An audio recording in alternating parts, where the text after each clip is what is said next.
আলাস্কায় গতকাল শুক্রবার রুশ প্রেসিডেন্ট ভ্লাদিমির পুতিনের সঙ্গে ডোনাল্ড ট্রাম্পের বৈঠকের সময় নিজেদের সামরিক শক্তি দেখালো যুক্তরাষ্ট্র।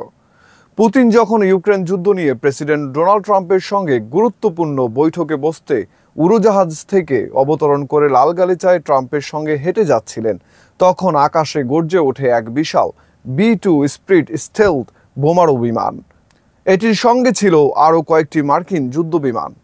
B-2 যুদ্ধবিমান সহজেই শক্তিশালী আকাশ প্রতিরক্ষা ভেদ করে নির্ভুল নিশানায় হামলা চালাতে সক্ষম।